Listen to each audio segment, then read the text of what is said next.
Justice. We want justice. We want justice. We want justice. We want justice. We want justice. We want justice. Telangana all pensioners మరియు retired persons association TEPRPA మార్చి 18, 2025 నాడు హైదరాబాదు, బర్కత్పురాలోని regional provident fund commissioner RPFC కార్యాలయం ముందు ప్రదర్శన, ధర్నా లను జయప్రదం చేయండి. మిత్రులారా, 1 మార్చి 18, 2025 నాడు దేశ రాజధాని ఢిల్లీలో అన్ని కేంద్ర కార్మిక సంఘాల సదస్సు జరుగనున్నది. 2 ఈ సదస్సులో 4 లేబర్ కోడ్లను వ్యతిరేకిస్తూ కేంద్ర ప్రభుత్వాన్ని హెచ్చరిస్తూ తీర్మానం చేయనున్నారు.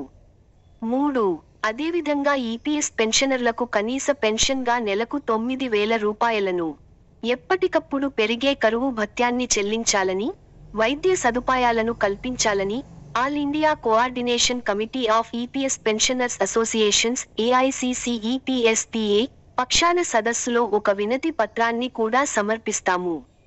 4 ఫిబ్రవరి 28, 2025 నాడు జరిగిన ఆన్లైన్ సమావేశంలో తీసుకున్న నిర్ణయాలను అనుసరించి ఎంపీలను, మంత్రులను కలుస్తాము. 5 పార్లమెంటు ఉభయ సభల సమావేశాలు జరుగుతున్నందున మన అసమ్మతిని, ఆవేదనను, ఆందోళనను, ఆక్రోశాన్ని కేంద్ర ప్రభుత్వానికి తెలిపే విధంగా మార్చి 18, 2025 నాడు దేశవ్యాప్తంగా అన్ని రాష్ట్రాలలో ప్రావిడెంట్ ఫండ్ కార్యాలయాల ముందు ఊరేగింపులు, ప్రదర్శనలు, ధర్నాలు, అవసరమైన చోట రాస్తా రోకో వంటి కార్యక్రమాలను చేపట్టాలని ఫిబ్రవరి 28, 2025 నాటి సమావేశం తీసుకున్న నిర్ణయాన్ని మనం అందరం అమలు చేద్దాం. 6 మన సంఘం TEPRPA లో ఉన్న 4 విభాగాల కేంద్ర, రాష్ట్ర EPS, బొగ్గుగని పెన్షనర్లం అందరం కలిసి మార్చి 18, 2025 నాటి కార్యక్రమాన్ని పెద్ద ఎత్తున జయప్రదం చేద్దాం. ఆ విధంగా మాత్రమే మనం విజయాలను సాధించగలుగుతాం. 7 మన ఈ ఆందోళన కార్యక్రమానికి వివిధ కార్మిక సంఘాల నాయకులను కూడా ఆహ్వానిస్తున్నాం.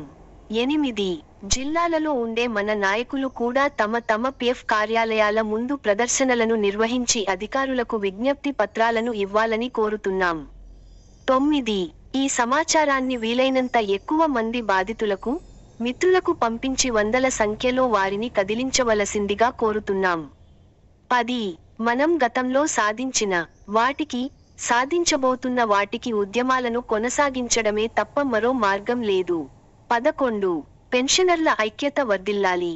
12 మనం పోరాడుతాం, మనం గెలుస్తాం. పోతుల నారాయణరెడ్డి, అధ్యక్షులు.